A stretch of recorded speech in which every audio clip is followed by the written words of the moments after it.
E na questão política, há três aspectos que a gente deve observar nos cenários futuros, 2025 e além, até o final dessa próxima década.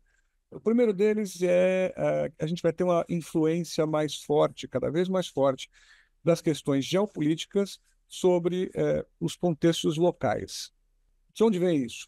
Basicamente, dois fatores, né? O primeiro é que os eixos econômicos e tecnológicos eles estão se deslocando do Ocidente para o Oriente, como a gente já tem observado. E isso vai alterar as relações de poder no mercado global. O segundo deles é que essas construções que a gente faz para explicar a dinâmica geopolítica do mundo, que é Ocidente versus Oriente, esquerda versus direita, conservadores versus liberais ou progressistas, o Norte versus o Sul global, a democracia versus a ditadura, tudo isso vai, de alguma maneira, começar a ser questionado mais profundamente. Toda essa dinâmica que é construída para a gente entender como o mundo funciona ou ser convencido de que o mundo funciona dessa maneira. A gente vai começar a criticar essas questões mais seriamente. Outra questão importante, né? Vai ter uma cobrança maior, vai ter mais questionamento sobre as ações da ONU e da OTAN diante dos conflitos bélicos que estão por aí. Não só os conflitos bélicos, mas as crises e outros temas que têm impacto global.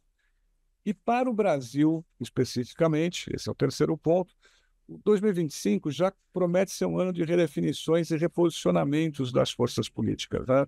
A questão do conflito entre os três poderes, ela vai continuar em pauta, ela vai estar muito presente em 2025, de alguma maneira, entre 25 e 26, ela tem que se resolver, tem que ser dado algum encaminhamento para isso. E essa polarização ideológica, política, que a gente tem vivido nos últimos anos, ela vai perder força, ela vai abrir espaço para o que eu poderia chamar de um fisiologismo político, um fisiologismo pragmático. A gente vai ter, de alguma maneira, um novo centrão, para usar a terminologia que costumamos usar para isso, com novas coalizações, e esse movimento de tendência mais central deve ganhar corpo. No aspecto econômico, bom, a gente pode esperar que a economia vai continuar incerta, né? O princípio da incerteza continua valendo para a economia, tanto a economia global quanto a local, né? E a geopolítica vai ser muito importante, de alguma maneira, para definir o caminho da economia. Por que isso, né? Primeira pergunta, como é que as principais potências vão reagir às mudanças dos eixos de dominância global? Que tipo de reação a gente vai ter? A gente já observou algumas agora recentemente nos Estados Unidos. Segunda, o Oriente Médio e a China estão investindo pesadamente em inteligência artificial. A China e o Japão estão investindo também em infraestrutura na África e na América Latina, buscando, inclusive, estabelecer novos vínculos diplomáticos. Isso terá forte influência nas economias, neste caso, particularmente nas economias locais, onde esses países estão interferindo. A gente tem novos arranjos e negociações multilaterais que vão impactar o valor das commodities, e quando impacta o valor das commodities, impacta todos os outros custos, no modo geral. E a gente também está discutindo agora questões de taxas comerciais e da disponibilidade de insumos, né? São forças de negociação que os países têm nesse momento de transição da economia global. E não é impossível que a gente venha a ter um ataque especulativo sobre o dólar, que é a referência monetária internacional. Isso já ameaçou acontecer recentemente, agora está pairando no ar essa questão novamente. Vai seguir uma pressão por princípios de ESG, mas a resiliência financeira das empresas é mais prioritária, vamos dizer assim, do que essas questões específicas. Então, a gente vai estar falando aí de um ESG pragmático. Devem surgir novos modelos de negócio, mas, na verdade, já estão surgindo, principalmente pautados pela economia criativa ou inspirados pela economia criativa, e eu estou falando de novo de inteligência artificial, mas dos conceitos pay to win e pay per use. Aquilo que você ganha de graça, mas se quiser ter uma experiência melhor tem que pagar, e aquilo que você não precisa comprar, você paga pelo uso. São duas modalidades que vão ganhar mais força do que já ganharam recentemente, e vão ser estimuladas pela economia criativa e vão passar a permear, vão sair desse nicho da economia criativa e vão vir para a economia tradicional, vamos dizer assim, para os ecossistemas mais tradicionais. Quais vão ser os pilares da inovação do ponto de vista econômico? Basicamente, a gente vai ter uma revisão do conceito de negócio sustentável, a gente vai sair desse palavreado ESG e vai voltar a pensar em capitalismo consciente, né? Um capitalismo inteligente, ou seja, você ter resultado mais preocupado com a sociedade, um capitalismo pragmático, consciente. A gente vai ter um crescimento, uma aceleração, uma estruturação daquilo que a gente chama de economia prateada. Esse é um outro pilar que deve pautar a economia desses próximos 2, 3 anos aí. E aí a gente está falando muito de empreendedorismo, é gente empreendendo para atender necessidades da geração prateada, um eufemismo, né? Estou falando das pessoas mais velhas. E tem um aspecto bastante interessante que vem tomando corpo, que é a polarização do consumo, ou seja, as pessoas economizam em produtos do dia a dia, produtos que consideram menos relevantes para poder gastar em experiências mais interessantes, como viagens de luxo, como bons restaurantes, coisas que elas considerem importantes, até para comprar um grande imóvel e tal. Mas, basicamente, que esse mercado do meio, dos produtos de boa qualidade e preço mediano, vamos dizer assim, mediano para alto, ele deve perder espaço. As pessoas vão optar por produtos mais baratos para poder guardar dinheiro para fazer coisas mais importantes. E tem as questões relacionadas ao trabalho do modo geral. Eu estou falando, obviamente, do trabalho flexível, essa discussão não acabou ainda, ela vai ter que se resolver, vai ter que caminhar de alguma forma para algum tipo de solução, mas é o que vai acontecer, o trabalho será flexível, não tem como não ser. Estou falando dos agentes de inteligência artificial que vão substituir algumas tarefas, algumas posições até eventualmente, e que vão demandar uma nova preparação da força de trabalho, o que a gente chama de reskilling ou upskilling, né? Melhorar os seus skills, as suas habilidades relacionadas com o uso de inteligência artificial. Isso, vamos dizer, de alguma maneira, vai implicar numa revisão do que a gente chama de futuro do trabalho, principalmente focada nessa questão do uso em geral das tecnologias emergentes. Isso terá um impacto não só nos negócios, não só na economia como um todo, mas particularmente no ambiente de trabalho também. E quando a gente fala de cenário futuro, acho que o aspecto mais duro aqui é o social. É uma dura realidade que a gente terá que enfrentar. A gente está começando a pagar a conta pelas ações fragmentadoras da coesão social dessas últimas décadas. A gente teve um longo período de prosperidade no pós-guerra, entre aspas, porque ainda tem guerras por aí, mas pós-grande guerra, que acabou gerando demanda por direitos individuais, pela essa questão de, puxa, a vida está boa, mas ela pode ficar melhor e pode ficar melhor para mim, isso em detrimento das obrigações coletivas. Sandel tem publicações falando disso aí. As instituições tradicionais, como família, Estado, a própria instituição do trabalho, elas foram destituídas dos seus propósitos originais. Os relacionamentos, de um modo geral, estão mais superficiais e o individualismo exacerbado está dificultando a gente chegar, enquanto sociedade, a consenso sobre qualquer coisa.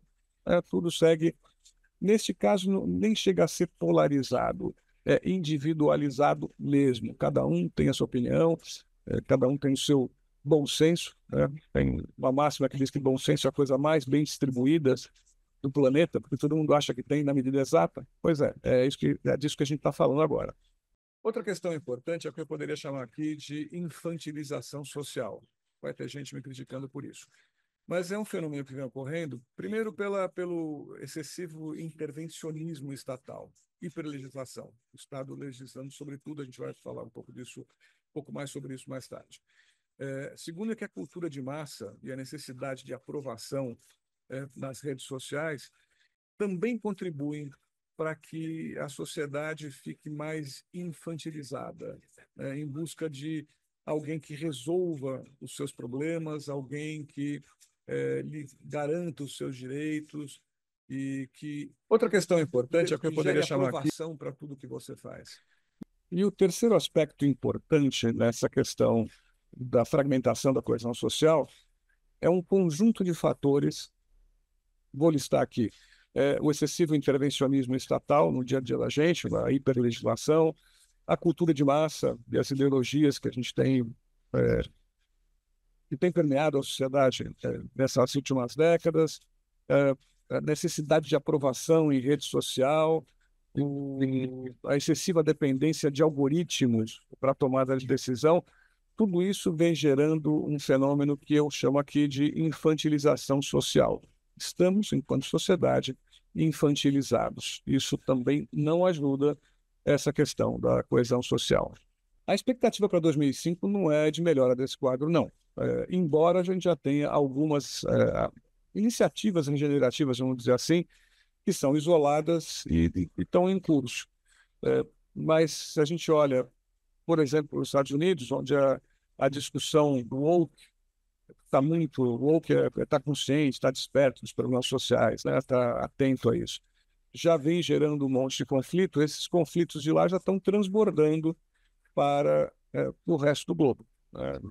Está esquentando o questionamento dos ideais progressistas, para usar também a expressão que vai sendo utilizada para falar desses aspectos mais sociais, de defesa de minorias, de direitos individuais, esse tipo de coisa, né? A gente tem também, dentro desse conjunto, algo que eu poderia chamar de crise identitária masculina. Ela vem se agravando e isso, vocês podem ter certeza, vai ser assunto já em 2025. É um tema que vai ganhar espaço. E, por último, nesse contexto, quando você tem fragmentação da coesão social, você tem problemas de segurança, e a segurança pública deve ser uma das maiores preocupações em 2025, seguida de perto dos habituais saúde e educação. São os três temas macro sociais que vão estar presentes. Agora, eu pintei um quadro meio pessimista, né? Mas dá para olhar para um lado otimista? Sim, a gente pode estabelecer aqui um paralelo positivo. Para quem prefere ter um olhar mais otimista, né, para esse vetor social, tem várias tendências emergentes que validam essa posição otimista. A gente tem maior conexão intergeracional começando a acontecer, a gente tem busca por comunidades e pertencimento, né, um movimento de sair do estado de solidão, né? E não estou falando de solitude, estou falando de solidão mesmo, a pessoa sentir que não tem apoio, está sozinha, que é uma consequência da individualização também, né? Mas as pessoas passaram a buscar ambientes mais comunitários mesmo. A gente tem um crescente interesse por saúde mental, por bem-estar. De alguma maneira, se tem aquela coisa da polarização do consumo, mas por trás disso também tem uma visão mais minimalista de consumo, de um consumo mais consciente. A gente está valorizando as emoções, né? Até já fiz outros trabalhos sobre isso, falando que isso é uma decorrência lá do romantismo, né? Que acaba se manifestando agora com mais intensidade, mas tem um lado positivo disso, que é, puxa vida, sentir como eu me sinto é importante, isso também ajuda a reconstruir as relações sociais, você pensa em você, mas passa também a observar o outro nesse sentido, valoriza a emoção do outro. A gente está caminhando para uma maior exploração sensorial, tem até um termo que foi criado para isso, o sensescaping, que é você escapar da dura realidade, fugir daquela coisa metódica do dia a dia e valorizar as experiências sensoriais que trazem prazer, que trazem coisas positivas para você. E, veja bem, isso é uma questão muito relevante. As pessoas que têm prazer, elas costumam ser mais generosas, ser mais atenta aos outros também. A pessoa que está constantemente sob tensão, ansiedade, sofrendo, ela tende a ser menos generosa e estabelecer relações de pior qualidade com a sociedade. Então, esse movimento de sensescaping, ele vai ter como resultado, um efeito colateral, vamos dizer assim. A gente tem também uma intensificação do discurso individual sustentável, né? Que é uma movimentação de cobrar dos governos e das empresas a sustentabilidade, a preocupação com a ecologia, tal, mas olhar para si e dizer o que eu estou fazendo, eu, no meu espaço, naquilo que eu posso, aquilo que eu tomo conta, o que eu estou fazendo para ajudar? Eu estou reciclando, eu estou consumindo menos, eu estou usando o transporte urbano, isso também está mais presente aí. Então, o que eu podia dizer é o seguinte, é que, do ponto de vista positivo, apesar de tudo, daquele quadro mais pesado que eu tracei anteriormente, as sementes de motivação regenerativas, né, as sementes da ideia de que a gente precisa consertar isso que está difícil na sociedade, elas já estão presentes. Só que o individualismo, a infantilização, a erosão da coesão social são obstáculos bastante poderosos para que essas sementes possam brotar e florescer. Tecnologia é um assunto que todo mundo gosta, e quando se fala de futuro, só se pensa em tecnologia. Mas, a bem da verdade, como a gente já viu aqui, a gente tem aspectos sociais, aspectos legais, aspectos políticos, aspectos econômicos, aspectos ambientais, todos esses vetores são importantes. Tecnologia é um dos vetores. Mas o que a gente espera de tecnologia para 2025 e para os próximos anos? Basicamente, as principais questões tecnológicas vão ser pautadas pela inteligência artificial, não tem jeito, e pela automação de processos decorrente do uso da inteligência artificial. A gente está falando aqui da integração da IA com os aplicativos e processos já existentes nas empresas, nas organizações, na sociedade. A gente está falando em educação e treinamento para o uso dessas ferramentas que estão aí, uma educação digital, um letramento digital de nível mais alto. A gente está falando de questões éticas, de questões de segurança, de correção de informação, de mau uso dessas ferramentas. Vamos estar discutindo bastante isso, o controle da inteligência artificial, o controle desses instrumentos. E estamos falando também do desenvolvimento da consciência crítica, que eu acabei de citar, que é importante para a questão da coesão social, mas é também importante para o uso de ferramentas poderosas de tecnologia como a inteligência artificial, pela natureza dela. Um outro tema que é mais complexo é o das interfaces sensoriais. Aí estamos falando de um outro jeito de lidar com a tecnologia, de interagir com a tecnologia, e que está ligado, direto ou indiretamente, com a neurotecnologia, e esse processo vem se acelerando. A gente está falando aí de interface cérebro-máquina, você não precisa falar, você não precisa digitar, você simplesmente pensa e a máquina reage ao teu pensamento. Não é ficção científica do futuro distante, não. Isso já está acontecendo, saibam disso. E é claro que a gente tem pouca coisa de uso comercial para isso, mas essa tecnologia já existe e está sendo explorada. E a gente tem também as tecnologias imersivas sensoriais, que é o que está faltando para o metaverso. Vocês lembram do metaverso, que era moda há 3, 4 anos e não decolou? Pois é, porque está faltando isso, as interfaces, ou a tecnologia imersiva sensorial. A gente deve caminhar, eu diria que não ainda em 2025, mas 2026, 2027, a gente deve ter novidades interessantes nisso daí.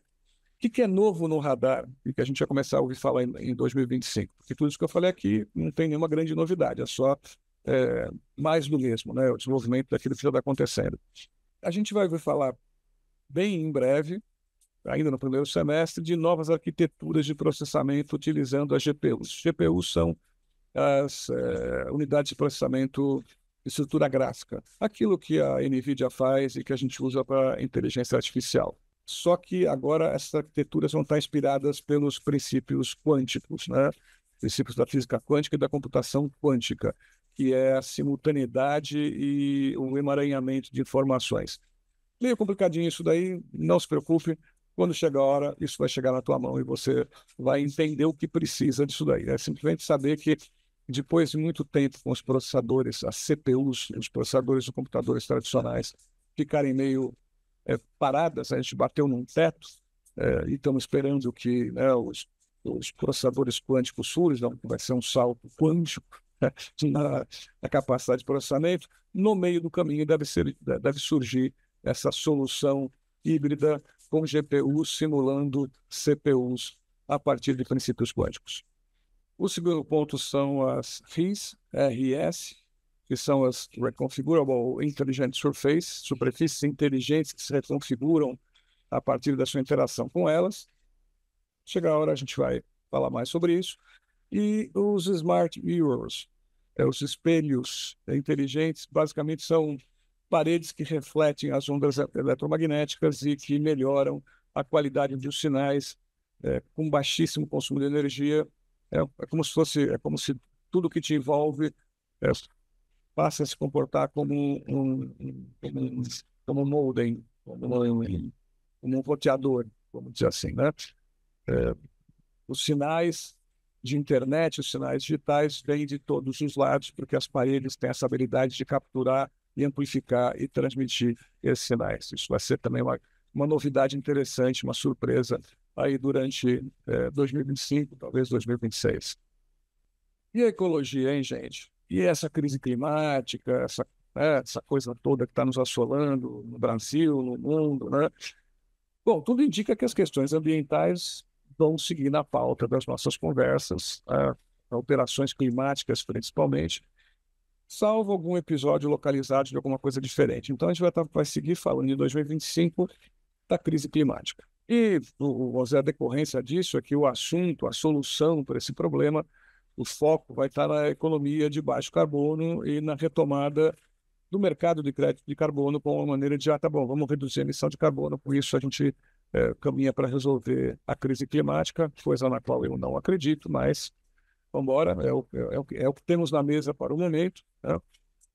E a gente vai ter aqui no Brasil a COP30, que deve aquecer as pautas ambientais aqui no Brasil especificamente. Então, podemos esperar muita discussão em torno das questões ambientais ao longo de 2025. Entretanto, a gente tem aquele conflito da ecologia, né, do meio ambiente com o desenvolvimento econômico, que não é um assunto novo, mas que ganhou muita força nesse ano que passou. E como a gente tem todas as incertezas econômicas, a questão da resiliência financeira como prioridade, vai continuar acontecendo isso quando a gente olha pelo lado ecológico, né?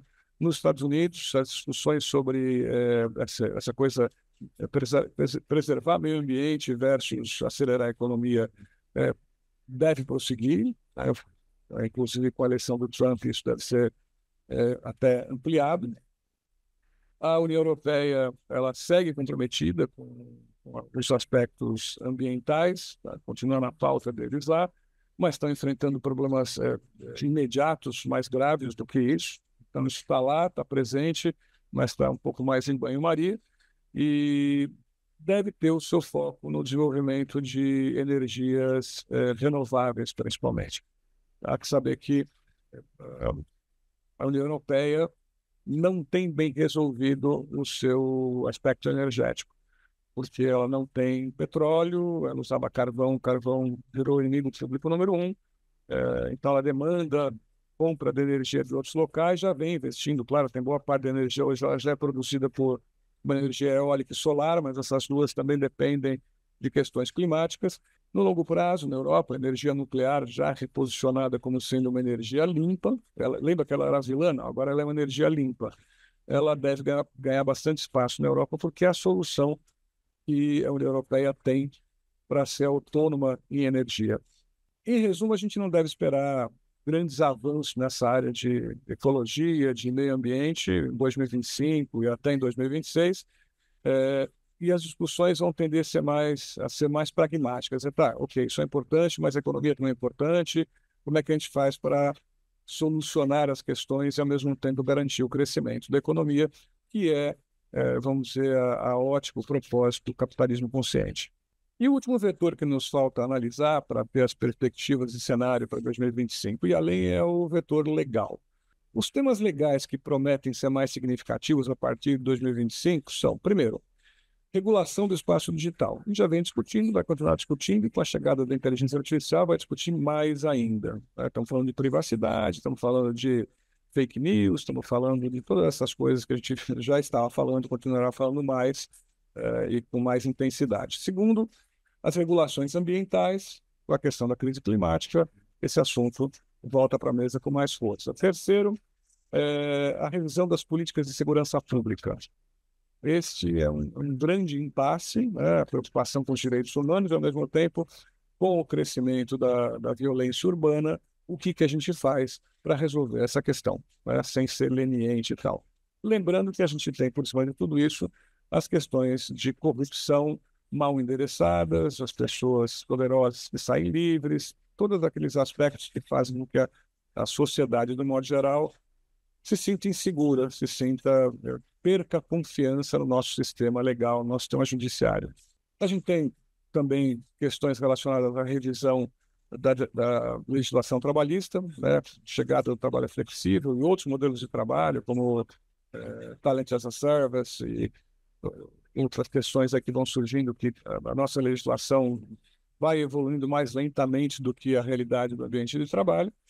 A questão dos direitos humanos, com foco em minorias e nas pessoas mais vulneráveis, onde a gente evoluiu, mas evoluiu de maneira muito rápida em alguns aspectos, muito lerda em outras, mas isso é opinião pessoal minha, sem pensar muito nas consequências daquilo que a gente teve como leis que foram criadas, foi tudo feito de maneira emergencial, vamos dizer assim. E ao ser feito emergencial, para resolver um problema pontual, a gente acabou criando outros problemas, isso tudo precisa ser repensado e revisto. E uma questão que está ganhando corpo e deve ganhar mais corpo ainda em 2025 e 2026 é a questão da desigualdade jurídica e da impunidade dos mais poderosos. Essa percepção, essa não é uma percepção, né? É uma realidade em que a justiça não é igual para todos no Brasil e no mundo, ela está ganhando corpo, está ganhando corpo. Tá? A gente tem um sentimento de insegurança jurídica que vai permeando a sociedade e isso é muito ruim, é muito ruim. A gente tem que lembrar que o sistema jurídico como um todo, ele traz para a sociedade uma sensação de segurança e cuidado. E se a gente não pode confiar nisso, isso não é bom. Né? Junto a isso com a erosão da coesão social, esse é um problema grave para ser resolvido e eu diria que em caráter de urgência. Tem duas questões que devem ganhar força, que são essa questão da hiperlegislação, que é o fato de a gente ter criado lei demais e está interferindo demais no dia a dia das pessoas, cada vez mais, que gera não só a infantilização, mas a tal da insegurança jurídica. E a gente também deve ter, nessa questão, aí pensando no mundo dos negócios, um foco maior aí nas questões tributárias e sociais, no modo geral. Tudo isso vai estar afetando, direto ou indiretamente, o ambiente de negócio. No Brasil, em particular, deve seguir essa tensão institucional que foi derivada das interpretações conflitantes sobre os limites do papel de cada um dos poderes que a gente tem, cada um dos nossos três poderes aqui, para o equilíbrio democrático e constitucional. É uma frase meio compridinha, né? Cheia de chavões, mas basicamente é o seguinte: está uma confusão, isso precisa se resolver, isso não está fazendo bem para ninguém. E o cerne dessa questão é a percepção que a gente tem de um certo ativismo judicial que se justifica pela fragilidade institucional democrática. Esse é o discurso que está presente. Mas é uma questão a ser resolvida, né? Os três poderes precisam se reequilibrar e isso fará parte da pauta de 2025 e 2026, certamente. Então, quais devem ser os nossos pontos de atenção quando a gente pensa em cenários futuros para 2025 e além, até o final dessa década? Eles têm 10 pontos para a gente prestar atenção aqui. O primeiro deles é a influência das questões geopolíticas nos contextos locais. Isso deve ganhar força em 2025. Segundo, no mundo, os eixos de poder econômico, tecnológico, eles estão se deslocando para o Oriente. Isso vai ter consequências. Né? As grandes potências vão tentar resistir a isso e trabalhar numa direção ou na outra. Terceiro, no Brasil, a questão da polarização ideológica ela vai perder força e vai abrir espaço para um fisiologismo pragmático, vamos dizer assim. Na economia, como a gente já comentou várias vezes, seguem as incertezas e a resiliência financeira vai ser prioridade no mundo dos negócios, acima de qualquer outro fator. A fragmentação social ela se acentua, isso estimula a violência, a criminalidade, mas também surgem movimentos regenerativos, comunidades com propósito e o famoso sensescaping, as experiências sensoriais. Temos aí uma infantilização coletiva que, junto com a coesão da erosão social, são grandes obstáculos para a regeneração da nossa sociedade, da nossa economia. Em tecnologia, o que a gente pode observar como coisas novas que devem ser assunto durante 2025, 2026, são as inteligências artificiais físicas, a aplicação física da inteligência artificial, as interfaces sensoriais e as superfícies inteligentes. São três coisas relativamente novas que vão estar presentes aí, chamando atenção no mundo da tecnologia. A ecologia segue com foco das questões climáticas, certamente, e num embate com a economia, que começou há 2 anos aproximadamente, ficar mais intenso, e a gente terá a energia limpa provavelmente como epicentro dessa discussão. A tendência do Estado hiperregulador no Ocidente, que acentua a infantilização social e aumenta a percepção de insegurança jurídica, vai provocar reações. Temos reações à vista com relação a isso. Vai ser certamente ponto de discussão. Talvez a gente não resolva nada em 2025 e 2026, porque quando você cria uma lei, criar uma lei é relativamente rápido. Descriar a lei ou modificar a lei é bem mais demorado. E no Brasil, a gente tem a questão da tensão institucional entre os três poderes, que certamente será falta.